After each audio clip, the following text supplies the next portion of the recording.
ભક્તા ઓમ ભક્તા જ્ઞાન તૃણાનલાય નમઃ. ઓમ પરમાત્માનું નામ છે. નમઃ એ પરમાત્માને નમસ્કાર. એ પરમાત્માનું વિશેષણ છે ભક્તા જ્ઞાન તૃણાનલાય નમઃ. દક્ષિણામૂર્તિ ભગવાનના સ્વરૂપ ને જુદી જુદી ઉપમા આપીને, જુદું જુદું રૂપક આપીને આ 108 નામનું વર્ણન કરવામાં આવેલું છે. હવે એવું છે કે ભગવાન તો ખરેખર અનિર્વાચ્ય છે. ઘણી બધી વસ્તુઓ અનિર્વાચ્ય છે, એટલે જેનું નિરૂપણ ના થઈ શકે. અને છતાંય નિરૂપણ કરવું હોય તો એક ઉપાય જરૂર મળે છે. કેવો ઉપાય? તો કે આપણે જેને જાણીએ છીએ, જે વસ્તુને ઓળખીએ છીએ, જે સ્વભાવને, જે વિશેષતાને, જેનો જેનો આપણને પરિચય છે, એ બધાથી પર જે તત્વ છે એનું વર્ણન કરવાની એક પ્રક્રિયા મળી જાય છે. જેમ કે ઉપનિષદની અંદર બ્રહ્મની વ્યાખ્યા થઈ, જેની વ્યાખ્યા ના થઈ શકે એવા પરમાત્માની વ્યાખ્યા થઈ. કેવી રીતે વ્યાખ્યા થઈ? સત્યમ જ્ઞાનમ અનંતમ બ્રહ્મ. બ્રહ્મ કેવું છે? તો કે જેનું સ્વરૂપ છે સત્યમ જ્ઞાનમ અને અનંતમ. ખરેખર કે સત્યમ જ્ઞાનમ અનંતમ બ્રહ્મ માટે ન વાપરી શકાય. એટલે કે બ્રહ્મની અંદર એવી કંઈ શબ્દની જરૂર નથી, પણ આપણને દર્શન થાય એટલા માટે આ શબ્દ પ્રયોગ છે. શું કામ આ શબ્દનો પ્રયોગ છે? કારણ કે આપણે અસત્યથી પરિચિત છીએ, અસતથી પરિચિત છીએ. અસતનો અનુભવ છે. જે ખરું સત્ય છે, પારમાર્થિક સત્ય, એને આપણને ખબર નથી. આપણે જેને સત્ય સમજીએ છીએ એ બધી વસ્તુ કેવું સત્ય છે, કેવું સત્ય છે? તો કે પહેલાં નહોતું, અત્યારે છે અને પછી ભવિષ્યમાં નહીં હોય. તો જગતનો દરેકે દરેક પદાર્થ, દરેકે દરેક નામરૂપ, આપણી ઉપાધિ, જેનો પણ આપણને અનુભવ છે, જેની પણ આપણને સમજ છે, એ બધી જ વસ્તુઓનો સ્વભાવ કેવો છે? ક્યારેક છે અને ક્યારેક નથી. એટલે એ કઈ કેટેગરીમાં આવે? નથી. એ જ વસ્તુ જ્યારે નથી ત્યારે એને અસત કહેવાય, અને જ્યારે છે ત્યારે એને સત કહેવાય. તો એ સત અને સચ્ચિદાનંદ સત કે સત્યમ જ્ઞાનમ અનંતમ, એ બંનેમાં ઘણો ભેદ છે. આપણે જેને સત કહીએ છીએ એ પારમાર્થિક સત્ય નથી. એટલા માટે બ્રહ્મ કેવું હોય? તો કે આનાથી વિરુદ્ધ. આપણે અનુમાન કરી શકીએ કે આપણે જે સત્યને ઓળખીએ છીએ, જે સત્યને જાણીએ છીએ, એ સત્ય આવા સ્વભાવવાળું છે કે ક્યારેક એ નહીં હોય અથવા ક્યારેક એ નહોતું. આ એની લાક્ષણિકતા છે. એને સત અસત કહેવાય. એટલે જગતની વ્યાખ્યા, જગતનું સ્વરૂપ આવું છે, ક્યારેક છે અને ક્યારેક નથી.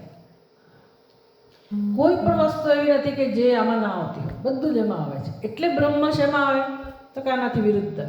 એટલે બ્રહ્મ માટે સત્ય વપરાયો, જેથી આપણે સત્યનું જ્ઞાન નથી, પણ અસત્યના આધારે, અસત્યની સમજના આધારે, અસત્યના સ્વભાવને આધારે, અનુભવના આધારે આપણે સત્ય સુધી અનુમાન કરી શકીએ કે બ્રહ્મ આવું હોવું જોઈએ, કે જેમાં ક્યારેય ન હોય એવી બનવાની સંભાવના જ નથી.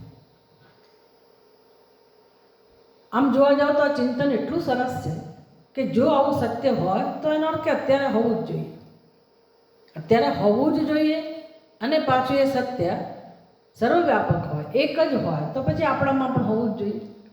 તો આપણે આપણા કયા અંશને સત્ય માનીએ છીએ? જે ક્યારેક છે અને ક્યારેક નથી, એવા અંશને આપણે સત્ય માનીએ છીએ.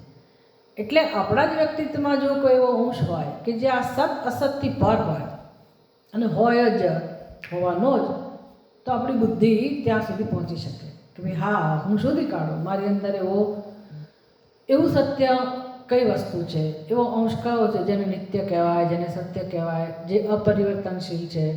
કારણ કે જે સત્ય હોય એ અપરિવર્તનશીલ જ હોય, એમાં કોઈ પરિવર્તન ના આવે, અને માટે એ નિત્ય જ હોય. એટલે જે નિત્ય હોય એ સત્ય જ હોય, એ અવિનાશી જ હોય, એ અપરિવર્તનશીલ જ હોય. આ બુદ્ધિ વિચારી શકે વાપરીએ તો. અને કેટલો આનંદ છે આ બધું વિચારવામાં, સમજવામાં, કારણ કે આપણું સત્ય છે એટલા માટે. એટલે આપણને ઘણું બધું આપણી જાતે જ બધું સમજાવવા માંડે કે ભાઈ આપણા જીવનમાં જે કંઈક કકળાટ છે, દુઃખ છે, અશાંતિ છે, નિરાશા છે, એનું કારણ એક જ છે કે આપણે આવા સત્યનો આદર કરતા નથી જે આપણી અંદર છે જ, જે ઉત્પન્ન નથી કરવાનો, કે એ કંઈ મારાથી ભિન્ન એવા પરમાત્માનો સ્વભાવ નથી. પરમાત્મા મારાથી ભિન્ન હોય અને સત્ય હોય તો સમજ્યા કે ભાઈ આપણે તો બિચારા બાપડા છીએ, જન્મેલા મરનારા છીએ, અને મારે ભગવાનને જાણવા માટે બહુ મહેનત કરવાની છે, મળી શકે એમ જ નથી, એવું લાગે છે, આ જન્મમાં તો નહીં જ મળે, આમ આપણે જીવીએ છીએ આવા ખ્યાલો સાથે. ક્યારે મોક્ષ મળશે, ક્યારે આ જન્મમાંથી છૂટીશું, જન્મ મૃત્યુમાંથી. પણ આ ચિંતન જ તમને લઈ જાય છે મોક્ષ સુધી. બીજું આપણે અજ્ઞાનને ઓળખીએ છીએ કે નથી ખબર. કોઈક વસ્તુ એવી છે, કેટલાક વિષયો એવા છે કે જેની ખબર નથી, તો અજ્ઞાનનો પરિચય આપણને છે.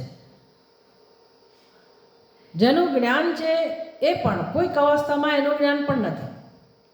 જ્યારે આ બ્રહ્મનો સ્વભાવ એવો છે કે આનાથી પર છે, એટલે એ ક્યારેય અજ્ઞાન સ્વરૂપ કોઈનાય માટે કોઈ પણ સ્થળે કોઈ પણ સમયે એ અજાણ્યું હોય, એને ન જાણી શકાતું હોય, ન અનુભવી શકાતું હોય એવું આ છે.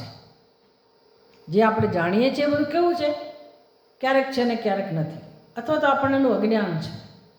જ્ઞાન છે તોય ક્યારેક એનો અનુભવ નથી, ક્યારેક અનુભવ છે. જ્યારે આ જે વસ્તુ તત્વ જે છે એ આનાથી વિરુદ્ધ સ્વભાવનું જ હોવું જોઈએ. એટલે એના માટે શાસ્ત્ર શબ્દ વાપરે છે જ્ઞાનમ. એક તો એ સત્ય છે અને બીજું જ્ઞાન સ્વરૂપ છે, એટલે એને ક્યારેય અભાવ હોય જ નહીં. વળી એનું જ્ઞાન છે એટલે શું, અનુભૂતિ હોય છે. પછી વધારે આપણને રસ પડે કે જો એની અનુભૂતિ હોય, આપણી અંદર જ એની અનુભૂતિ હોય, તો મને કેમ સમજાતું નથી, હું કેમ એને ઓળખી નથી શકતી, કેમ મારા જીવનમાં તો પછી એનો લાભ મને નથી મળતો. આ બધા પ્રશ્નો જન્મવા જોઈએ.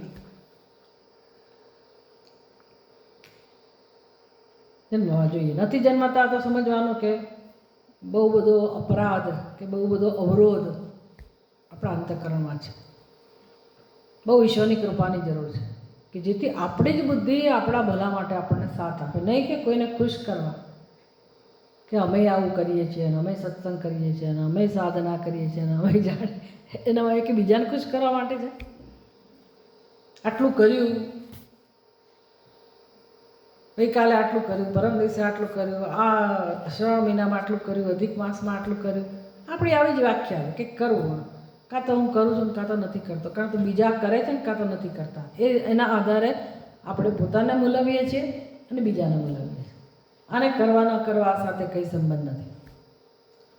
ખરું કામ આપણા સ્વરૂપને જાણવા માટે આપણી બુદ્ધિ આપણને સાથ આપે, એ બહુ મોટી જરૂરિયાત છે આપણી. તમારી બુદ્ધિ મારે વાપરવાની હોય તો મારા માટે કોઈ સ્વતંત્રતા નથી. I can't use.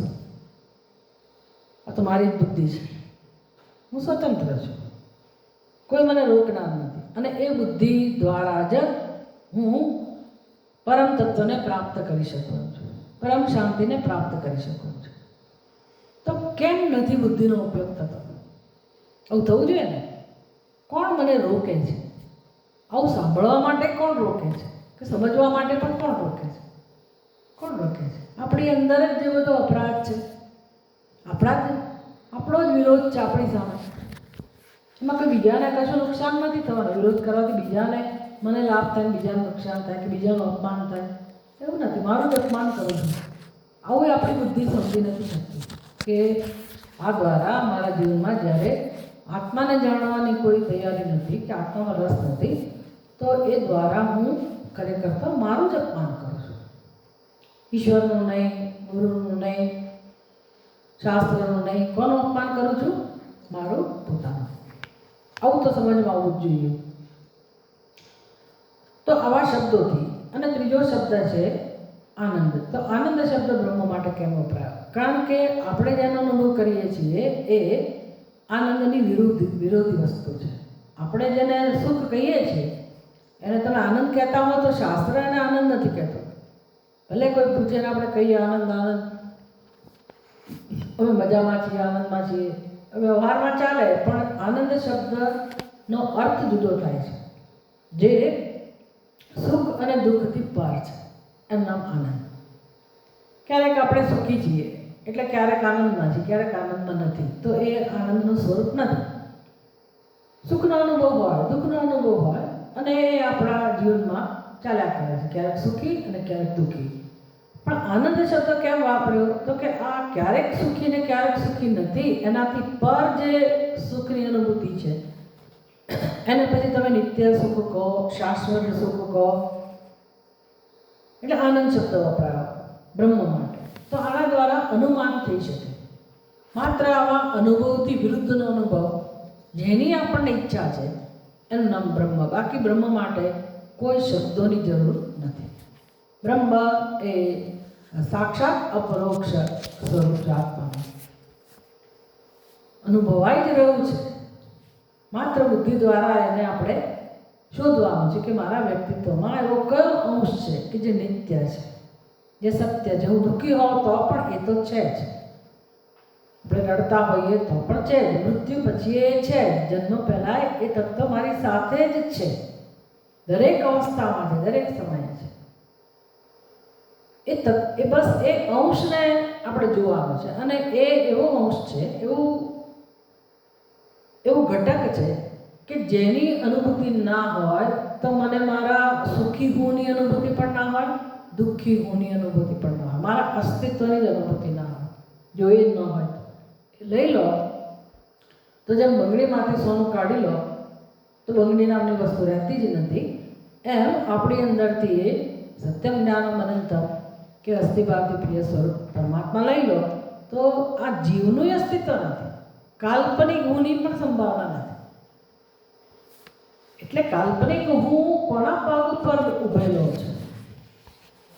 મત પડ્યું? ઘડો કોના પગ ઉપર ઉભેલો છે? ઘડાનું અસ્તિત્વ કોના ઉપર છે?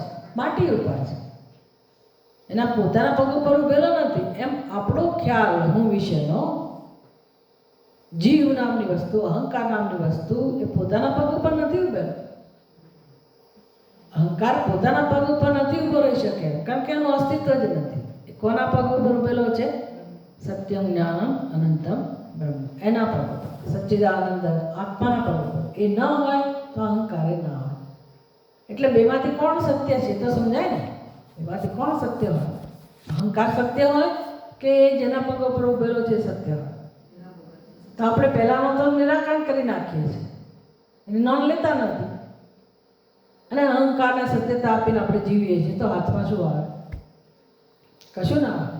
એ અહંકારના આધારે જ આપણે એના આધારે જ બધા કર્મો કરીએ છીએ, બધો વ્યવહાર કરીએ છીએ, જીવન ઊભું કરીએ છીએ, કરેલું છે આપણું જીવન.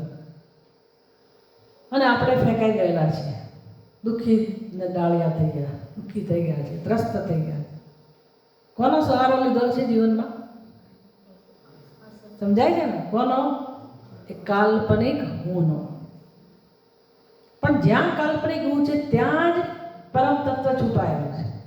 એની જ પાછળ, એના જ ખોળામાં અહંકાર જલસા કરે છે, જે સાચો નથી. અને જેના આધારે છે એ પરમ તત્વની આપણને કોઈ ચિંતા નથી. વિચાર કરો, આપણે એના માટે કોઈ પ્રેમ નથી, આદર નથી, મહત્વ નથી.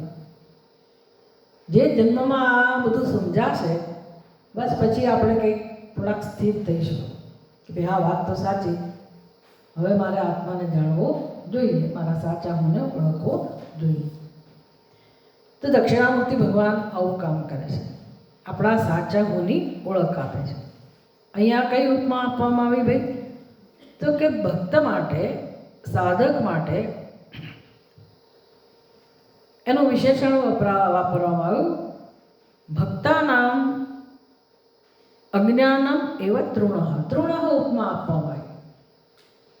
પહેલાં મોહ જે હતો એની ઉપમા આપવામાં આવી આગળ કેટલાક શબ્દોની અંદર, કે મોહ કમળ સમાન છે ને, કાં તો પછી મોહ ઉત્પલ સમાન છે, કાં તો મોહ અંધકાર સમાન છે. અને એને અનુરૂપ દક્ષિણામૂર્તિ ભગવાનની ઉપમા કે રૂપક આપવામાં આવ્યું. એ રીતે વિરોધાભાસ દ્વારા આપણને વસ્તુ સમજાવવામાં આવી. હવે શું કહે છે? ભક્ત અજ્ઞાન તૃણ. ભક્તનું વિશેષણ છે, ભક્તના અજ્ઞાનનું. હવે ભક્ત અજ્ઞાની ભક્ત પણ હોઈ શકે, અજ્ઞાની અભક્ત પણ હોઈ શકે.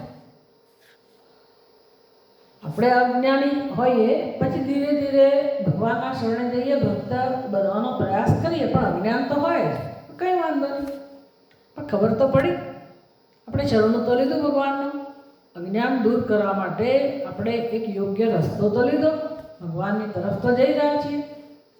તો એ જે ભગવાનનું શરણ લઈ રહ્યો છે એવા ભક્તની વાત છે. સમાજમાં, દુનિયામાં કે બધા લોકો ભગવાનના શરણે નથી જતા હોતા, અને એ કંઈ આપણે જોવાનું નથી કોણ ભગવાનના શરણે જાય છે, કોઈ નથી જતું. જીવ અંદરથી કામ કરતો હોય, ભગવાન સાથે જોડાયેલો હોય, તો બહારથી આપણને એવું લાગે કે એને કંઈ નથી રસ. અંદરથી એ જીવાત્મા ભક્તિ કરી રહ્યો હોય, એની રીતે આગળ વધી રહ્યો. અને કેટલાક લોકોને ખરેખર રસ ના હોય એવું પણ હોય, અને કેટલાક લોકો ખરેખર રસપૂર્વક આ માર્ગે આગળ વધી રહ્યા હોય. તો અજ્ઞાન તો હોય જ. એટલે કહે છે કે જે ભક્ત છે, ભક્ત એને જ કહેવાય કે જે ભગવાનના શરણમાં ગયેલો છે. એવા ભક્તની અંદર હજી અજ્ઞાન છે, તો એ અજ્ઞાન દૂર કરવા માટે કોઈક તો જોઈએ. અજ્ઞાન દૂર ના થાય ત્યાં સુધી ભક્તનું કલ્યાણ થાય નહીં. તો ભક્તની બુદ્ધિમાં જે અજ્ઞાન છે એ અજ્ઞાનને ઉપમા આપવામાં આવી તૃણ. તૃણ એટલે તણખલું ઘાસ, સૂકું ઘાસ પણ કહી શકાય. એટલે ભક્તાના અજ્ઞાન એવા તૃણ. ભક્તની બુદ્ધિમાં જે અજ્ઞાન છે એ જાણે કે ઘાસ સમાન છે. તસ્ય અનલહ. બસ હવે અજ્ઞાનને જો ઘાસ કહ્યું અને અજ્ઞાન દૂર કરવાનું હોય તો આપણને સમજાઈ જાય કે ઘાસની સાથે શું વ્યવહાર કરવો જોઈએ. ઘાસ તો નાશ થવો જોઈએ. તૃણ કહું એટલે એને બાળવું હોય, જે પ્રક્રિયા થઈ. તો બાળનાર જે હોય એ કયું તત્વ? તો કે અગ્નિ. એટલે દક્ષિણામૂર્તિ ભગવાન માટે કઈ ઉપમા? અનલ. આગળ પણ આવી ગયો આ શબ્દ.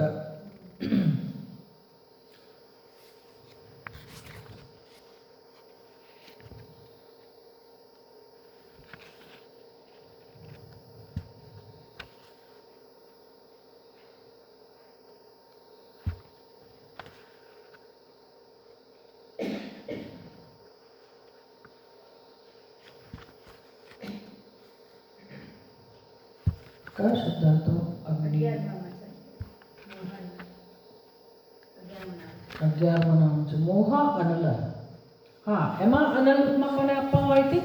ભગવાનને નહીં, દક્ષિણામૂર્તિ ભગવાનને નહીં, આપણી બુદ્ધિમાં રહેલા અજ્ઞાનને, મોહને. મોહરૂપી અનલ. હવે અગ્નિને પછી વિરોધી તત્વ. અગ્નિને શાંત કરવા શું જોઈએ? તો જળ જોઈએ. એટલે કેવી રીતે? ભગવાન પાસે સામાન્ય જળ ના હોય, એટલે સુધા, અમૃત. એટલે ચંદ્ર, દક્ષિણામૂર્તિ ભગવાનને સુધાકરની ઉપમા આપવામાં આવી. હવે અહીંયા આપણા અજ્ઞાનને જ્યારે તૃણ કહેવામાં આવ્યું, તો એનું વિરોધી, એને બાળનાર અગ્નિ. એટલે આપણું અજ્ઞાન, આપણો મોહ તૃણ સમાન છે. અને તો પછી દક્ષિણામૂર્તિ ભગવાને શું બનવું પડે? ઘાસને બાળનાર અગ્નિ. એટલે દક્ષિણામૂર્તિ ભગવાન અનલ સમાન છે. એક જ શબ્દનો કેવી સરસ રીતે પ્રયોગ થાય છે. પહેલાં મોહની સાથે હતું, મોહરૂપી અનલ. હવે એ કેમ સમજવું? તો કે પહેલાં અગ્નિને બરાબર સમજો, અગ્નિનું સ્વરૂપ સમજો. અગ્નિ સાથે આપણે વ્યવહાર કરીએ જ છીએ, તો એમાં કઈ વસ્તુ એવી છે કે જે એના નામને અનુરૂપ છે? એટલે ટીકાકારે વ્યાખ્યા કરી, ન અલમ યસ્ય વર્તતે ઇતિ અનલઃ. જેને અલમ શબ્દ રહેતો નથી, જે અલમમાં માનતો નથી. અલમ એટલે બસ, જે બસમાં માનતો નથી. બસ એટલે પેલી બસ નહીં, ટ્રાન્સપોર્ટેશનવાળી બસ નહીં. બસ એટલે પર્યાપ્ત. જેને સંતોષ નથી, જેનું પેટ ક્યારેય ધરાતું જ નથી કે ભરાતું નથી, એવો અગ્નિ અનલ. તો એવું કઈ વસ્તુ આપણી અંદર છે એની ચર્ચા કરવામાં આવે કે આપણી અંદર એ જ વસ્તુ કામ કરી રહી છે. જન્મ મૃત્યુ, જન્મ મૃત્યુ. પુનરપી જનનમ પુનરપી મરણમ પુનરપી જનને જઠરે શયનમ. વારંવાર જન્મ, વારંવાર મૃત્યુ. એટલે જે બુદ્ધિમાન મનુષ્ય જે છે ને, જેને ચિંતનમાં જ રસ છે, કોઈ કલ્પનાને ચિંતન નથી કહેવાનું. કપોલ કલ્પિત બેઠા બેઠા આપણે આમ જે ઘોડા ઘડીએ ને એવું ચિંતન નથી. આ ચિંતન એટલે જે સત્ય છે, જે જગતમાં બની રહ્યું છે. તો બુદ્ધિમાન માણસ જે થોડોક ઉપર ઉઠેલો છે એ જોઈ શકે કે સંસારમાં, જગતમાં બધા જીવોની ગતિ શું છે. ગતિ શું છે તો કે બધા જીવો આવે છે અને જાય છે, આવે છે અને જાય છે. એમાં આપણે આવીએ કે ના આવીએ? તો પહેલો પ્રશ્ન એ થવો જોઈએ કે આ શું ચાલી રહ્યું. એકવાર આવ્યા ને જતા રહેવું નથી. પુનરપી જનનમ, ફરી ફરીને જન્મીએ છીએ, ફરી ફરીને મરીએ છીએ. એટલે ખરેખર તો શું થઈ રહ્યું છે ખબર છે? જો આપણી બુદ્ધિ કેવી વસ્તુ પકડી રાખે છે કે બાળપણ કેવું હતું, માતા પિતા હતા કે નહીં, હતા તો કેવા હતા, યુવાવસ્થા કેવી ગઈ, એમાં શું બન્યું, વૃદ્ધાવસ્થા જોતજોતામાં આવી ગઈ, એમાં કઈ સ્થિતિ છે. આપણી બુદ્ધિ એમાં જકડાયેલી રહે છે. પણ એ દરેક જન્મમાં જુદું જુદું છે. કયા માતા પિતા, કયું શરીર, એ જુદી વસ્તુ છે. એક વસ્તુ સામાન્ય છે દરેક જન્મમાં, દરેક જીવ માટે એક વસ્તુ સામાન્ય છે. એની યાત્રા ક્યાં છે? womb to tomb. ગર્ભમાં અને સ્મશાનમાં, ગર્ભમાં અને સ્મશાનમાં બધાએ જવું જ પડે, છૂટકો જ નથી. ગર્ભમાં જાઓ તમે, જે માતા મળે તે વાંદરા તરીકે જન્મીએ, એ તો સાબિતી જોઈ જ શકાય કે વાંદરાના લક્ષણો છે એ બતાવે છે કે આપણે વાંદરા બન્યા આવીશું. માતા, કોઈ પણ માતાના શરીરમાં પ્રવેશ કરીએ છીએ, એને ક્યાંક ગર્ભમાં પ્રવેશ કરવો કમ્પલસરી. અને બીજે ક્યાં? સ્મશાનમાં ભેગા થઈએ જ છીએ, જવું જ પડે કોઈ પણ. આ નિત્યક્રમ છે, બહુ ટૂંટું. તો માણસને વિચાર તો આવે ને કે ભાઈ આવું કેવું, વારંવાર ગર્ભમાં, વારંવાર સ્મશાનમાં, વારંવાર ગર્ભમાં. આ મારે આવું તો યાત્રા છે જ, તો પછી વચ્ચે હું જે કંઈ કરું છું એનું કોઈ મહત્વ જ નહીં. છેવટે મારે સ્મશાનમાં જ જવાનું હોય તો આ બધું વચ્ચે આટલો મોટો એને ઘટાટોપ જે કહીએ ને, આટલું બધું જે આમ આપણે કરીએ છીએ, જજુમીએ છીએ, મરી જઈએ છીએ બધી વસ્તુઓ માટે, દુઃખી થઈ જઈએ છીએ. કેટલો સંઘર્ષ કરે છે માણસ. આહા, શારીરિક સ્તરે, લાગણીના સ્તરે, બુદ્ધિના સ્તરે, અહંકારના સ્તરે કેટલું ઘસાય છે માણસ બધું ભેગું કરવા માટે. સંબંધો ટકાવવા એટલે તો શું, આહા, જીવ નીકળી જાય છે માણસનો. સંબંધો ટકતા જ નથી. ટકવાના હોય તો ટકે, નહીં તો એ ઘસડાતા હોય લગભગ બધા. કયો નંબર? 36 નંબર. લાગે એવું કે સાથે જીવે છે પણ એકનું મોઢું આમ, એક અને બીજા જોઈએ દુઃખી થાય કે લે મારા જીવનમાં તો આવું બન્યું. એટલે ભાઈ બીજાના જીવનમાં જ્યાં નથી બન્યું ત્યાં ઠેકાણા નથી, એ જુઓ. અને ઠેકાણા હોય તો એ ખરેખર કશું મળતું નથી એમ, એ સમજવાનું છે. આપણે એવી કમ્પેરિઝન નથી કરવાની, પણ દુનિયામાં ક્યાંય ઠેકાણું છે જ નહીં. એ વચ્ચે જે બધું એ જ મોટું ભ્રમજાળ છે. એટલે વિવેકાનંદ સ્વામી એકવાર ટ્રેનમાં મુસાફરી કરતા હતા અને સામે એક વિદ્યાર્થી બેઠો હતો. એટલે સ્વામીજીએ ખાલી ચર્ચા શરૂ કરી કે તું શું વાંચી રહ્યો છે? તો કે મારી એક્ઝામ છે, પરીક્ષા છે. શું ભણે છે? તો કે હું વકીલનું ભણું છું અને આ જગ્યાએ હું જઈ રહ્યો છું, મારી આજે એક્ઝામ છે. સારું, તું શું કરીશ? બસ વકીલ બનીશ, એડવોકેટ બનીશ. શું કરીશ એમ પૂછે ને, શું કરશો તમે ભવિષ્યમાં? તો કે આવું કરીશ. સારું, પછી શું? કે બસ પછી ડિગ્રી હાથમાં આવશે. પછી શું? તો કે પછી સારી છોકરી જોઈને હું લગ્ન કરીશ. બરાબર છે. પછી શું? તો કે બસ પછી બાળકો થશે. પછી શું? પછી આ સારી કમાણી કરીને પછી એમાંથી મારું ઘર લઈશ, ઘરનો માલિક બનીશ, ઘરનું ઘર થશે. પછી શું? બસ કેટલાક વર્ષો પછી મારા બાળકો તૈયાર થઈ જશે, મોટા થઈ જશે. પછી શું? હવે એ જમાનામાં કંઈ અમેરિકા મોકલતા નહોતા, એવો કંઈ ક્રેઝ હતો નહીં. નહીં ત્યારે હવે પૂછો તો એવું કે ભાઈ એને મારે ઇન્ડિયામાં રાખવા જ નથી, હું ત્યાં જ મોકલી દીધું એવું કે. બાળકો મોટા થશે ભણી ગણીને. પછી શું? તો કે લો એને એના ઘરે તે બાળકો થશે, હું દાદા બનીશ, દાદી બનીશ. આ તો છોકરાની વાત છે, દાદો બનીશ. તો પછી શું? પછી હું ઘરડો થઈશ. બધું છોકરો જ કહી રહ્યો. કોને? વિવેકાનંદ. પછી ઘરડો થઈશ. પછી શું? એટલે પહેલાંનો જે ગુસ્સો આવ્યો, ઘરડા ત્યાં પછી શું હોય કે મરી જ જવાનું હોય ને, કે પછી હું મરી જઈશ. એટલે એને યાદ દેવડાવ્યું કે તું યાદ રાખજે કે આ બધું કરીને છેવટે, એટલે મરવા માટે જો કરી રહ્યો છે ને એ તને ખબર હોવી જોઈએ કે બધું કરીને છેવટે તો મરવાનું જ છે. આપણને એમ લાગે તો શું જીવન જીવવાનું જ નહીં? એની વાત નથી. આ બધું જ કરવાનું હોય પણ અંદર ખબર હોય કે છેવટે મારે મરવાનું જ છે, તો આ કરેલા ઉપર તો પાણી ફરી વળવાનું છે. કશું મને તો મળવાનું નથી. તો હું શેના માટે કરું છું? શેના માટે? મરી જવા માટે આટલું બધું કરું છું? એવું જ થયું ને. બધા એના માટે જ કરે, મરી જાવ. બધાને કોને ખબર નથી કે આપણે મરવાના નથી?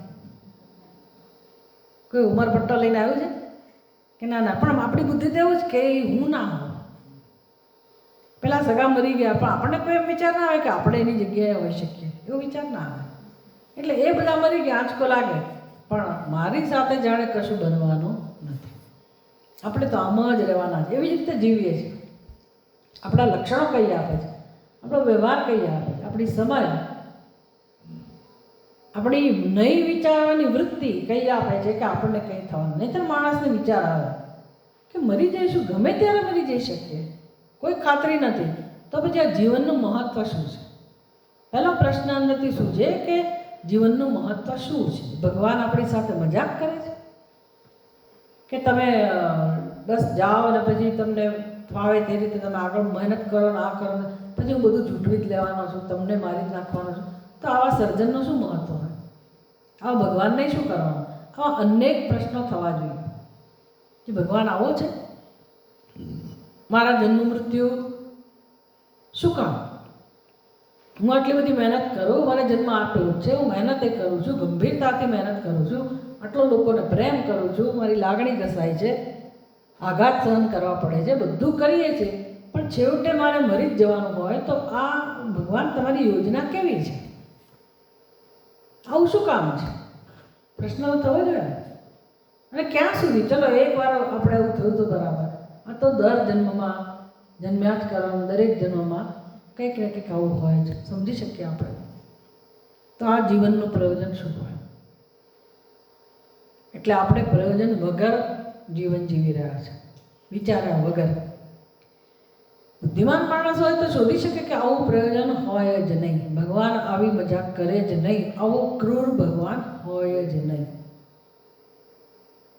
એટલા માટે આ બધા શાસ્ત્ર છે, જીવન સમજવા માટે કે જીવન શેના માટે છે, જીવનનું મહત્ત્વ શું છે, કયો હેતુ છે, કયું ધ્યેય લઈને જન્મ્યા છે, અને જન્મ મૃત્યુ માટે પણ કયા નિયમો કામ કરે છે.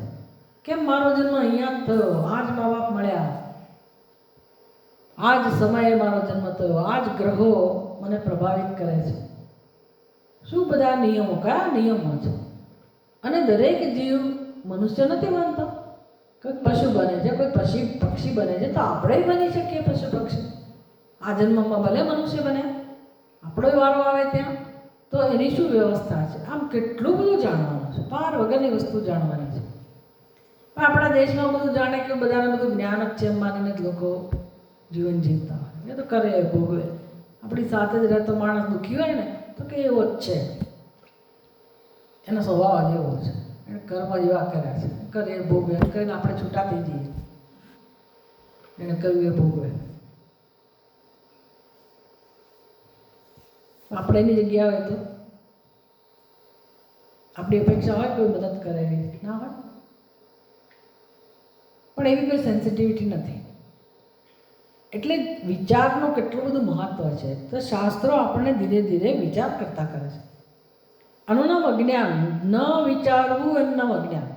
અને યાંત્રિક રીતે જીવન જીવ્યા જ કરવું, બધા કર્મો કર્યા જ કરવા, અને આ મળ્યું ને ના મળ્યું ને હું આમ ને હું તેમ ને હું સદભાગી ને દુર્ભાગી, મારી સાથે આમ બન્યું મારી સાથે તેમ બન્યું, એ જ કહાની આપણી અંદર લઈ લઈને આપણે ફર્યા કરીએ.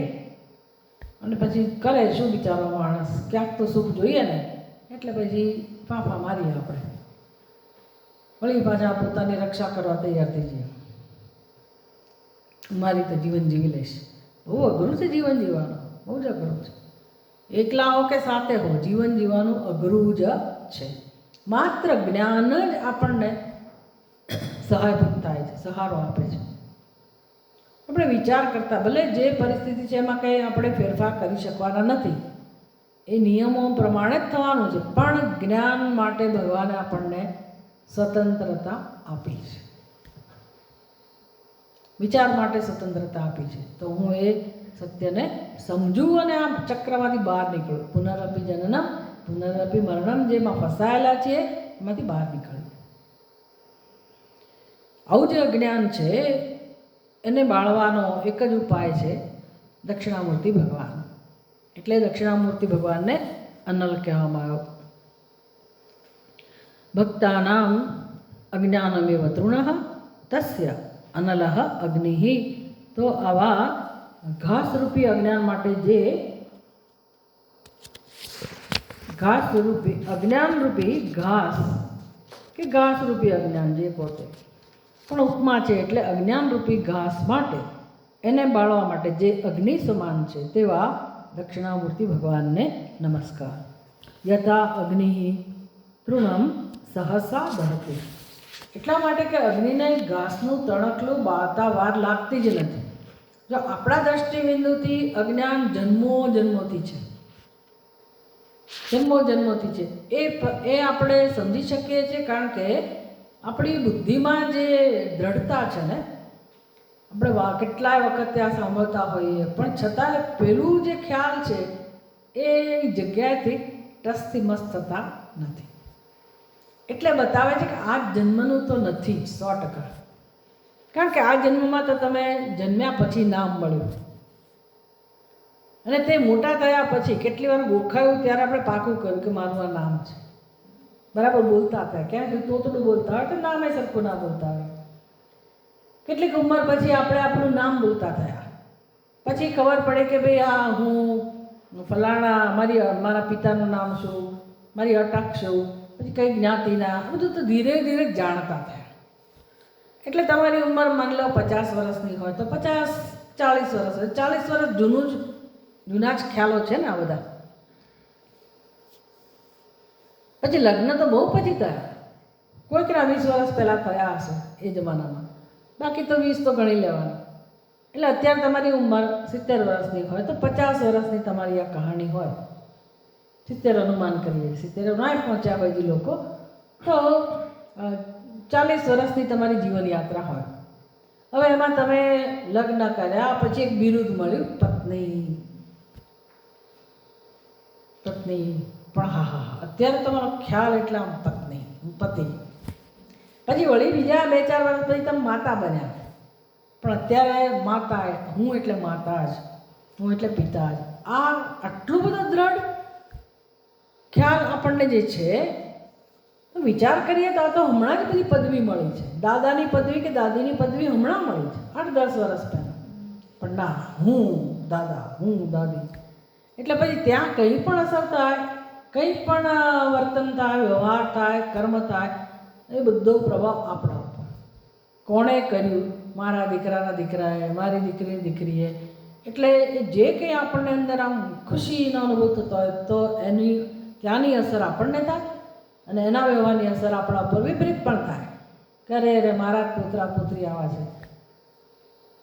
આટલી જ છે ને કહાણી, પણ આટલા દ્રઢ સંસ્કાર કેમ છે? 40-50 વર્ષના હોય તો આ બધું સાંભળીને બધું જતું રહે, માણસ ખંખેરને ઊભો થઈ જાય. પણ આ નથી જતું. એનો શું થયો કે ખરેખર તો આ જન્મોથી ચાલે છે.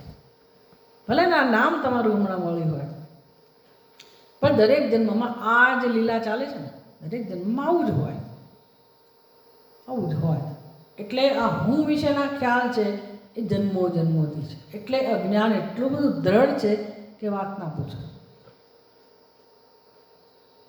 ઘણો પુરુષાર્થ માગી લે, પણ ભગવાન દક્ષિણામૂર્તિના દ્રષ્ટિબિંદુથી જુઓ તો આવું ઘનઘોર અજ્ઞાન દક્ષિણામૂર્તિ ભગવાન માટે કેવું છે? તણખલા સમાન. એને બાળતા વાર લાગતી નથી. એટલે એમના શરણે જવાની જરૂર છે. આપણાથી કશું ના થાય, આપણે કંઈ એને બાળી ના શકીએ, એટલે ભગવાન પાસે જવાની જરૂર છે. ખાસ કરીને દક્ષિણામૂર્તિના રૂપમાં રહેલા ગુરુ પાસે, કારણ કે એ અગ્નિ સમાન છે અને આપણું અજ્ઞાન તણખલા સમાન છે એમની પાસે. તો જેવી રીતે અગ્નિ તણખલાને ફટાફટ ઝડપથી બાળી નાખે, સહસા દહતી તથા ભગવાન દક્ષિણામૂર્તિ ભક્તસ્ય હૃદયે બ્રહ્મજ્ઞાન રૂપેણ આવિર્ભૂય. વળી એમની એક અજ્ઞાનરૂપી તણખલાને બાળવાની પ્રક્રિયા બહુ સરસ છે. જ્યાં અજ્ઞાન છે ત્યાં ભગવાન આવવું પડે. દૂર બેઠા બેઠા કશું ના કરી શકે. ભલે ને બેઠા હોય દૂર, કોઈક ધામમાં બિરાજમાન હોય, માની લો, જેને જે માનવું માને કે તુરીઓથી પણ પર કોઈક એવું સ્વરૂપ હશે, ધારો કે હોય, અને આપણે ભગવાનને ભજીએ, તો આપણી ઈચ્છા પૂરી કરવા માટે કરુણાથી પ્રેરાઈને ભગવાન આવવું ક્યાં પડે? જ્યાં અજ્ઞાન છે ત્યાં અજ્ઞાનને બાળવા માટે ભગવાને ક્યાં આવવું પડે? મારી બુદ્ધિમાં આવવું જ પડે. અજ્ઞાનનું કાર્ય મારા અંતઃકરણમાં છે, હૃદયમાં છે, તો ભગવાને હૃદયમાં પ્રગટ થવું જ પડે. આ એમનો મહિમા છે. એટલે કે જે ભગવાન ભક્તસ્ય હૃદય, કારણ કે ભક્ત અજ્ઞાન દૂર કરી રહ્યા છે, ભક્તનું અજ્ઞાન દૂર કરી રહ્યા છે, એટલે ભક્તના હૃદયમાં, ભક્તસ્ય હૃદયે, ભગવાન ભક્તના હૃદયમાં અવતાર ધારણ કરે છે. કેવી રીતે? બ્રહ્મજ્ઞાન રૂપેણ આવિર્ભૂય. એ આ ભગવાનનો અવતાર વિશેષ પ્રકારનો છે. મીરાબાઈ ભગવાનની આરાધના કરે તો ભગવાન કૃષ્ણ રૂપે પ્રગટ થાય. નરસિંહ મહેતા ભગવાનને પ્રાર્થના કરે તો ભગવાને પેલો કયા શેઠ, શામળ શાહ શેઠ, એ રૂપમાં પ્રગટ થાય કે જે જરૂરિયાત હોય પદાર્થો બની જાય, બધું મામેરીની સામગ્રી બની જાય, આવું બધું ભગવાન કરે, એ રૂપમાં પ્રગટ થાય. ભક્ત જે આવો ભક્ત છે, જે અજ્ઞાનમાંથી મુક્ત થવા ભગવાનના શરણે ગયો છે, તો એના માટે ભગવાન કયું રૂપ ધારણ કરે? તો કે અજ્ઞાનને બાળવા માટે જ્ઞાનાગ્નિ, જ્ઞાનનું સ્વરૂપ જ ધારણ કરવું પડે ભગવાને. એટલે ભગવાન બુદ્ધિમાં અવતાર ધારણ કરે છે. આ આપણને મહત્ત્વ નથી હોતું.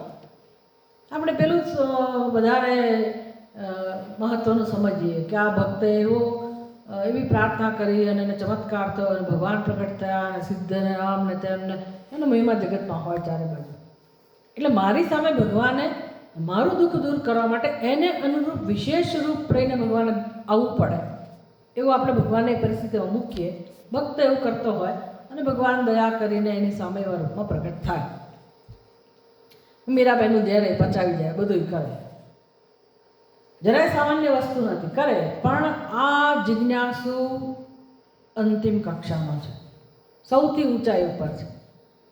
એણે ભગવાન પાસે કશું માગ્યું નથી.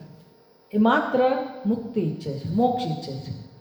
અને એ મોક્ષ જોઈતો હોય તો બંધનનું કારણ અજ્ઞાન છે, ભગવાનને ખબર છે આ.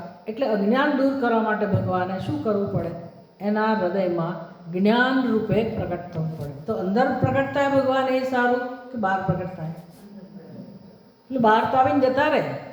માની લો કે અહીંયા પ્રગટ થયા ભગવાન, તો આપણે બધા ઊભા થઈ જઈએ અને સ્તુતિ કરીએ, નમસ્કાર કરીએ, હા હા ક્યાંય સુધી છોડીએ જ નહીં. પછી ફળ લાવો, ફ્રૂટ લાવો, ને પૂજા કરો, ને આરતી બધું કરીએ, પણ પછી ભગવાન ક્યાં સુધી ઊભા રહે? એટલે આપણે કહેવું પડે ને, આપણે ક્યાં સુધી ઊભા રહીએ? પછી આપણે ભગવાનને આસન આપવું પડે, ભગવાન બેસો.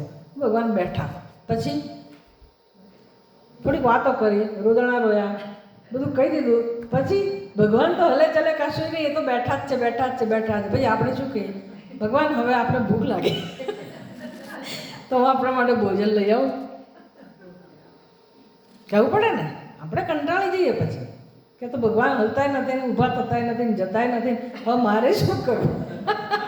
કે મારાથી જતા તો ના રહેવાય, કંઈક શોધવો પડે ઉપાય. એટલે ભગવાનને ખબર છે કે જીવને આવી મુશ્કેલીમાં ના મુકાય, એટલે પ્રગટ થાય પાછા અંતર્ધાન થઈ જાય. ભાગવત આખું એ કથાઓથી ભરેલું હોય કે ભગવાન પ્રગટ થયા અને બસ પછી અંતર્ધાન થઈ ગયા. એ અવતાર રૂપે આવે તો પછી એ અંતર્ધાન થઈ જાય.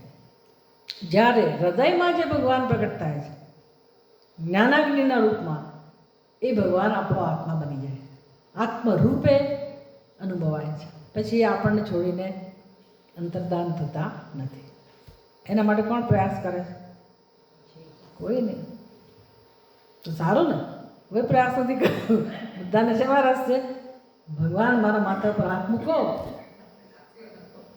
ભગવાન મારું કલ્યાણ થાય, મારા બાળ બચ્ચાનું કલ્યાણ થાય, બસ અમારા ઘરમાં કોઈ દિવસ તકલીફ આવે જ નહીં, દુઃખ આવે જ નહીં.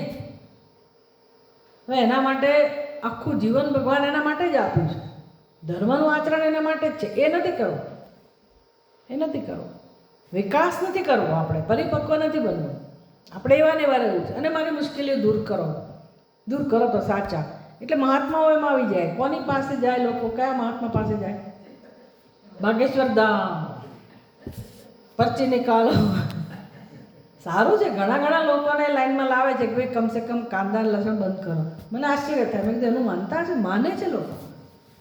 મીઠ મચ્છી ખાવાવાળા એને પહેલાં એ બંધ કરે અને લોકો છોડે છે, છોડે છે. પેલો નથી, પેલા માતા પિતા આવીને કહે છે કે महाराज हमने आपकी कथा सुनी, हमने मीठ मच्छी खाना छोड़ दिया, हमें अच्छा नहीं लगता है, लेकिन मेरा बेटा नहीं छोड़ता है. એટલે બેટાને લઈને ગયા હોય ત્યાં, मुझे बात कराओ बेटे से. એટલે બેટાને દીકરાને પૂછે, आप रोज खाते हो मांस मच्छी? हाँ मैं खाता हूँ. रोज खाते हो? नहीं नहीं कभी कभी खाता हूँ. क्यों खाते हो? मुझे अच्छा लगता है. अच्छा बताओ, तुम्हारी उंगली काट के मुझे दे दो खाने के लिए, मैं तुम्हारी उंगली काट के खा लूँ तो क्या आपको अच्छा लगेगा? પેલાનો વિચાર આવે ને કે ભાઈ મને દુઃખ થશે ને, મારી આંગળી કોઈ કાપે અને ખાए कि तुम जिसको खा रहे हो वो जल से उसको मछली को छुड़ा के उधर से अलग करके फिर उसको काट के तुम खाओगे, या मुर्गी उसको भी काट के, तो क्या उसको पीड़ा नहीं होती होगी? और तुम खाते हो अपने स्वाद के लिए, क्या भगवान ने खाने के लिए नहीं बनाया? આટલી સરસ રીતે મહાત્માઓ સમજાવે છે. એની એ જરૂર છે ને. બ્રહ્મજ્ઞાનવાળાની વાત જુદી છે, પહેલો માણસ આગળ ક્યારે વધે તો એના માટે ભગવાને વ્યવસ્થા કરવી પડે ને. એટલે અનેક એવા મહાત્માઓ છે, પણ આપણે તે એ જ વિચારીએ કે ના એ પેલા સિદ્ધ પુરુષ છે અને મારું દુઃખ દૂર કરવા માટે હું ત્યાં જાઉં તો જાઓ, વાંધો નથી, ચલો એનો લાભ મળશે, પણ પછી બ્રહ્મજ્ઞાન માટે ક્યારે તૈયાર થઈશું?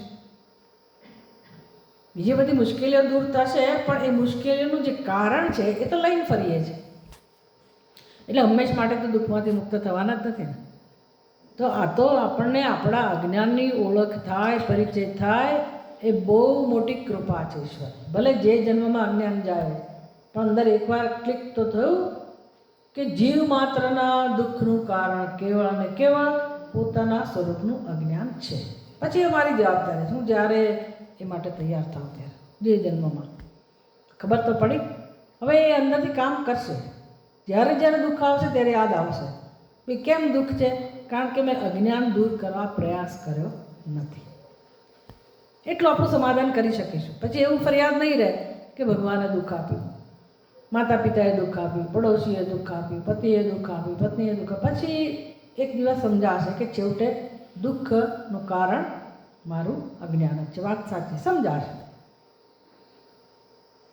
એ સમજાય બહુ મોટી મહત્ત્વની વસ્તુ છે. પછી આગળ તો ઘણું કામ કરવાનું છે, ઘણું કામ કરવાનું છે. કારણ કે આપણે જ બધું ચિતરી માર્યું છે હાથે કરીને, આપણા સંસ્કારો જમા કરીને. એટલે એ બધી સફાઈ કરવા કોણ આવશે? પછી જીવન વાલું લાગશે કે ભગવાન હજી થોડાક વર્ષો આપો, મારું આ કામ રહી ગયું. નહીં આવતા જન્મમાં વળી પાછું હું 50 વર્ષ સુધી એની એ બધું ઊભું કરીશ ઝંઝાળ, અને પછી કોઈકનો સંપર્ક થાય અને હું વળી આ માર્ગે આવું. દરેક વખતે 50, 60, 70, 50, 60, 70 આમાં જતા રહે, અને પછી આપણે આટલું જરાક દૂર કરીને જઈએ અજ્ઞાન, વળી પાછા આવીએ તો એટલું બધું કાદવ વધી ગયો હોય. એટલું એના પર આવરણ છવાઈ ગયું હોય એ કોણે દૂર કરવાનું પાછું? આપણે જ કરવાનું ને. તો આ જન્મમાં પ્રાર્થના થાય કે ભગવાન મને આ જન્મમાં જ હું આ બધું દૂર કરો, સમય આપો. અને ભગવાન આપે ખરા. માર્કંડેયને આપ્યું આયુષ્ય, શંકરાચાર્યજીનું આયુષ્ય વધારી દીધું, જાઓ ભાઈ જગતનું કલ્યાણ કરો. તો ભગવાન શું કામ આયુષ્ય ના આપે? જે જીવ પોતાનું અજ્ઞાન દૂર કરવા તૈયાર થાય છે, ભગવાન એને કહે છે કે હા તું પતાવી નાવ કામ, મારે કંઈ તારું કામ નથી, પતાવી દે શાંતિથી, ફરી ફરીને રખડવાની જરૂર નથી તારે. દયા છે ને ભગવાનની. તો આયુષ્ય મળે છે ને આપણને અત્યારે આયુષ્ય જે છે ને આપણું એ બધું બોનસ છે. શેના માટે મળ્યું હશે વિચાર કરો. ભગવાનને આશા અંદરથી હશે કે આ જીવ પોતાના માટે કામ કરશે, અને આપણે ઊંચા જ નથી આવતા આપણા આપેલામાંથી. અત્યારે બી ચિંતા લઈ લઈને ફરીએ છીએ, હું નહીં કરું તો મારા ઘરને કોણ ચલાવશે, કોણ બધું. અને જો ડબ થઈ ગયો, લપમાંથી ડબ થયો ને પછી લપ થયું જ નહીં તો કોણ ઘર ચલાવશે? ચાલવાનું કે નહીં ચાલવાનું? ક્યાં જશો ત્યાં? ભગવાનને કહેવા રોકાજો ને કે મારે હજી આ બધા નથી બરાબર સેટ થયું, જરાક મને કરી લેવા દો. કે ચાલશે દલીલ? તો ઉપયોગ કરવાનો છે જેથી ભગવાન આપણા હૃદયમાં અવતાર ધારણ કરે. એટલે આ અત્યંત મહત્ત્વની વસ્તુ છે કે ભગવાનનો અવતાર આપણા અંતઃકરણમાં થાય. જ્ઞાન વૃત્તિના રૂપમાં ભગવાન અવતાર ધારણ કરે. અને ભગવાનનું વચન પણ છે, ભગવાન આવું જ કરે, આવું કરે ત્યારે જ આપણું અજ્ઞાન દૂર થાય. તો આવા દક્ષિણામૂર્તિ ભગવાનને નમસ્કાર. બ્રહ્મજ્ઞાન રૂપેણ આવિર્ભૂય અજ્ઞાનમ વિનાશયતિ. પછીનો 17મું નામ ઓમ ભક્તાંબોજ સહસ્રાંશવે નમઃ.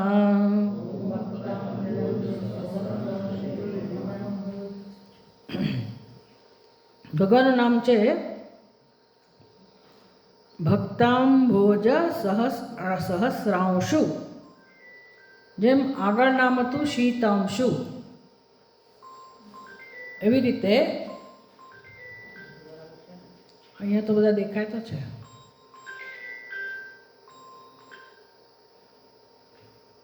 અહીં બધા દેખાતા છે, મને લાગે. ભક્તાંબોજ સહસ્રાંશુ, અને એની ચોથી વિભક્તિ બને સહસ્રાંશવે.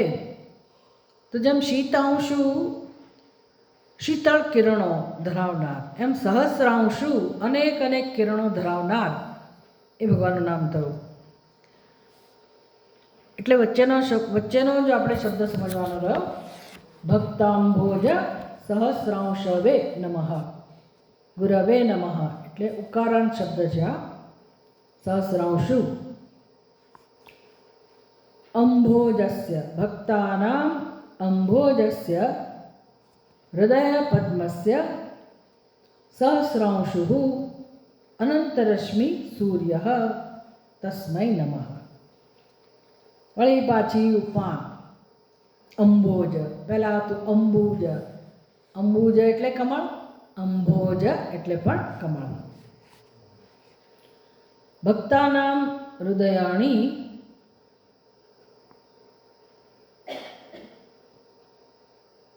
બહુવચન છે. ભક્તાનામ હૃદયાણી, ભક્તોના હૃદય. ભક્તાનામ અંબોજસ્ય સહસ્રાંશુ.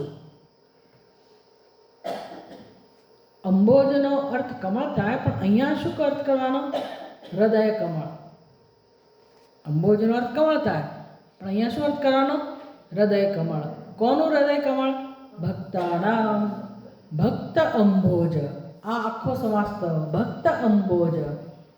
એટલે ભક્ત જે કમળના રૂપમાં છે, પણ ભક્ત કમળના રૂપમાં હોય એટલે શું? ભક્તનું હૃદય. હૃદય માટે કમળ શબ્દ વપરાય. જેમ કરકમળ, ચરણ કમળ, મુખ કમળ, એવી રીતે હૃદય કમળ.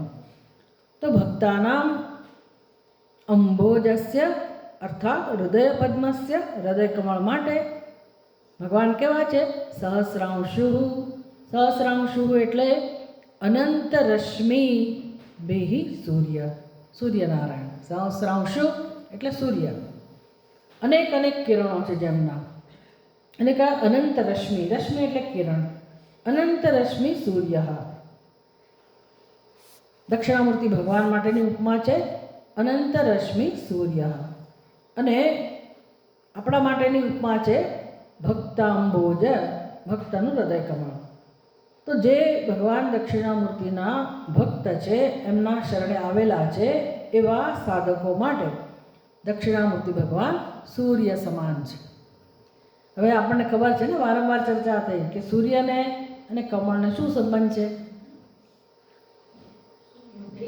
સૂર્યને અને કમળને સંબંધ છે કે નથી? પહેલાં એ કમળ કમળની જગ્યાએ છે ને સૂર્ય સૂર્યની જગ્યાએ. જોજનો દૂર છે, આમ જોવા જાવ તો કોઈ સંબંધ જ શક્ય નથી, છતાંય છે. આ ઈશ્વરની વિભૂતિ કેવું છે, ક્યાંક ને ક્યાંક કશાકની સાથે કનેક્શન છે. ત્યાં સુધી હવે તો આ સાયન્ટિસ્ટ લોકો, એટલે એવું છે ને કે મેડિકલ સાયન્સ અને સાયન્સ એ બે વચ્ચે સંઘર્ષ ચાલ્યા કરે છે. હવે સાયન્ટિસ્ટો ઘણા બધા આગળ આવવા માંડ્યા છે, સાયન્સ જાણનારા, કે ભાઈ આ ડાયાબિટીસ શું છે ને બ્લડ પ્રેશર શું છે ને ફલાણું શું. કારણ કે મેડિકલ સાયન્સવાળા અમુક વસ્તુ છુપાવે છે, અને પહેલાં લોકોના ધ્યાનમાં જ્યારે આવે છે કે આ ડાયાબિટીસ નામનો કોઈ ખરેખર રોગ નથી, અને કેવું બધું આખું ચાલી રહ્યું છે, અને એની દવાથી કંઈ મટવાનું છે જ નહીં, અને એની દવાની જરૂર જ નથી, તમારે એને બીજી રીતે ટ્રીટ કરવાનું હોય, એની બદલે આ દવાઓ દ્વારા જે બહુ જાત જાતનું ચાલે છે, પાર વગરનું. અને ઘણું સાયન્ટિસ્ટ લોકો કહે છે, પેલા આયુર્વેદવાળા બિચારા કંઈ કેમ મરી જાય તો કોઈ સાંભળે નહીં, બીજી પથ્થીવાળા કહે તો કોઈ સાંભળે નહીં, પણ આ સાયન્ટિસ્ટ જ્યારે કહે ત્યારે બધાના કામ એ થઈ જાય, શરૂઆત થઈ જાય કે આ શું કહે છે. અને બહુ સરસ રીતે લોકો લોજિકલી સમજાવે છે કે આ વસ્તુ શું છે. આપણને એમ થાય કે ઓહો કેવું ક્રૂર કર્મ ચાલી રહ્યું છે સૃષ્ટિમાં, કે આ દવાઓ આપી આપીને મનુષ્યને, ભાઈ દવા આપો એના નહીં, પણ તમે રહસ્ય સાથે અને થોડીક તો પ્રમાણિકતા રાખો. ચલો એ એક વાત છે. પણ એ લોકો સમજાવે છે કે આ બ્લડ પ્રેશર નામની વસ્તુ, જો કેટલીક લોજિકલી વસ્તુઓ કેટલી સરસ છે કે તમે જે જમ્યા પછી તમને હસવું આવશે, કારણ એને શું સંબંધ છે, પણ જગતમાં જે તંત્ર ચાલે છે, બે એક નિયમ બનાવ્યો એ લોકોએ ભેગા થઈને કે જમ્યા પછી, ભોજન લીધા પછી 2 કલાકમાં પચી જવું જોઈએ. 2 કલાકમાં ભોજન પચી જાય તો શુગર આટલી આવવી જોઈએ, ન આવે તો તમે મુશ્કેલીમાં છો. હવે એ નક્કી કેવી રીતે કર્યું?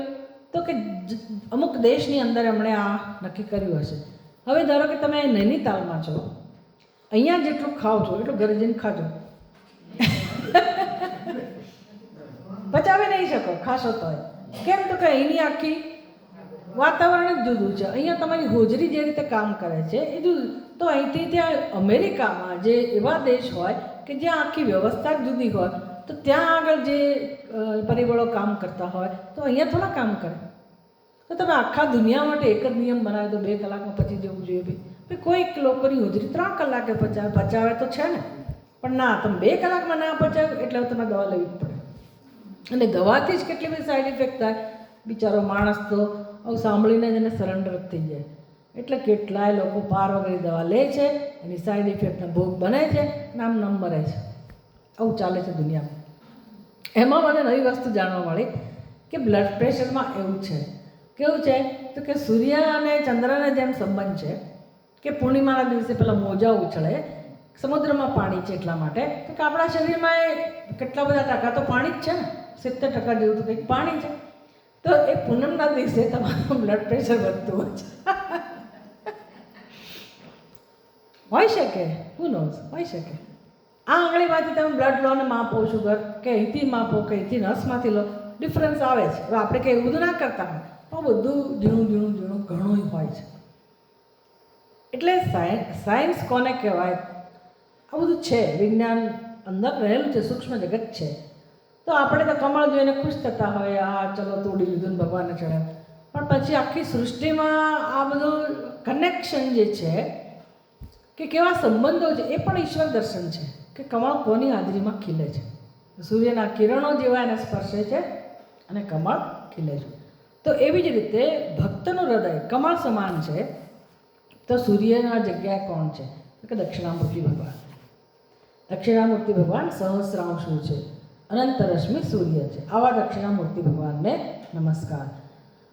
તો સમજવાનું આટલું જ છે. ભક્તાના હૃદયાણી સૂર્યોદયેના પદ્માની ઇવ દક્ષિણામૂર્તિ ધ્યાનેન આનંદ કંદલિતા વિકસંતિ ઇતિ અભિપ્રાય. દક્ષિણામૂર્તિ ભગવાનની આરાધના કરતી વખતે, આરાધના કરતી વખતે, ધ્યાન કરતી વખતે, એમના નામનું ઉચ્ચારણ કરતી વખતે, એમનો સ્તોત્ર પાઠ કરતી વખતે, એ જે જ્ઞાન આપી રહ્યા છે એ સમજતી વખતે ભક્ત હૃદય જો હોય તો એ ખેલવા લાગે છે. આમે આ શ્રવણનો મહિમા એ જ છે. જેમ જેમ આપણું શ્રવણ જીવનમાં આવતું જાય તેમ તેમ બુદ્ધિરૂપી કમળ, બુદ્ધિ એટલે આ નહીં, અંદર જે છે તે એક ધીરે ધીરે કમળની પાંખડીઓ ખુલતી જાય છે અને આપણને લાગે કે હા, આપણી બુદ્ધિમાં પ્રકાશ ફેલાતો જાય છે, આપણે જાણતા જઈએ છીએ અને છેવટે પરમાત્માને જાણીએ છીએ.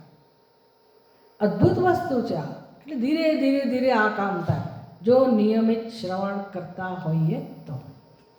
શ્રવણ એટલે શું એ જ ખબર નથી આપણને. તકલીફ એ છે આપણે એમ કે સાંભળી લીધું, એમાં શું અમે સાંભળીએ છીએ, ઘેર બેઠા સાંભળી લીધું, આમ સાંભળી લીધું, તેમ સાંભળી. ક્લાસમાં આવવા છતાં સાંભળીએ છીએ કે કેમ એ મોટો પ્રશ્ન છે. એટલે એને સાંભળતી વખતે પાછું ખાલી કાનથી જ સાંભળે એવું નહીં. મારી બુદ્ધિ અંદર કેવી છે, કયા નિશ્ચયોવાળી છે, શીખવાની વૃત્તિવાળી છે કે નહીં. શીખવાની વૃત્તિવાળી હોય તો વ્યક્તિની આખી જોઈને જ ખબર પડી જાય કે આ માણસ શીખી રહ્યો છે, ના કે બેઠા બેઠા મને આવડે છે, અથવા તો આવું છે, આવું હશે, અથવા તમે કહેનારા કોણ, આવું જાત જાતું ચાલતું હોય. એટલે આપણા હૃદયમાં જો ભાવ જ ના હોય, શ્રદ્ધા જ ના હોય અને ખાલી સાંભળવા ખાતર બેઠા હોઈએ, આવડ્યું એટલું ખરું બે આમ થતું હોય તો એ કે શ્રોતાનો ગુણ નથી. શ્રોતાનો ગુણ નથી. એમાં કેટલો બધો અનાદર શાસ્ત્રનો, વક્તાનો, ગુરુનો, આપણો પોતાનો, તો આ તો સરસ્વતીની સાક્ષાત કૃપા છે, ભગવાનનું જ પ્રાગટ્ય છે અને ભગવાન પોતે જ આ કામ કરતા હોય. તો આપણે કેવા છીએ એના આધારે આપણી અંદર ઉતરતું હોય છે. એટલે જ્ઞાનનો મહિમા જો હોય તો આપણે શ્રોતાનું મહત્ત્વ સમજીએ કે મારે શ્રવણ કરવું છે. શ્રવણ કરવું છે ને સમજવું છે. એટલે હું ક્યાં છું, કોણ છું, કઈ સ્થિતિમાં છું, કઈ વસ્તુ વિશે આપણે સાંભળવાનું છે, કોને આ બધા માટે જો આપણા હૃદયમાં આદર ના હોય તો એ સરસ્વતીની કૃપાના ભાગીદાર આપણે બનતા નથી. શ્રવણ કરવા છતાંય ગીતામાં ભગવાન ચોખ્ખું કહે છે. પહેલાં તો કહે છે કે આ બહુભિઃ શ્રવણાય અપી ન લભ્યા. આટલા લોકો છે દુનિયામાં, આત્માનું શ્રવણ એને મળતું નથી. આવું સત્સંગ કે બધે ના ચાલતો હોય, ઠીક છે, યુટ્યુબ ઉપર આવ્યું એટલે શું, પણ એ કંઈ શ્રવણ નથી. અને ભગવાન કહે છે શ્રુત્વા આપી, સાંભળવા છતાંય એ મને સમજી શકતા નથી. ભગવાન કહે છે હું આવું છું. સાંભળ્યું જ ના હોય એને તો બરાબર છે, જે સાંભળ્યું હોય જાણે એને પણ ભગવાનનું સ્વરૂપ સમજાતું નથી. એટલો સૂક્ષ્મ છે. એટલે મોટા ભાગનું એણે પોતાના હાથમાં જ રાખ્યું છે. એ હું કેટલી તૈયાર છું, હું કેટલી તૈયાર છું એ પ્રમાણે કામ કરતું હોય છે. એને પ્રગટ થયો છે ને, એટલે આપણે થોડું એને પ્રગટ કરવાનું છે. આપણે એના માટે માત્ર સરેન્ડર થવાનું છે, તૈયાર થવાનું છે. બાકીનું કામ તો એણે કરવાનું છે. પણ દક્ષિણામૂર્તિ ભગવાન આવા છે, સહસ્રાંશુ સમાન છે. દક્ષિણામૂર્તિ ધ્યાનેન આનંદ કંદલિતા અર્થાત વિકસંતિ ઇતિ અભિપ્રાય. પદ્માની ઇવ, જાણે કે આપણા હૃદય કમળ ના હોય એ પ્રકારે આપણો વિકાસ થાય છે.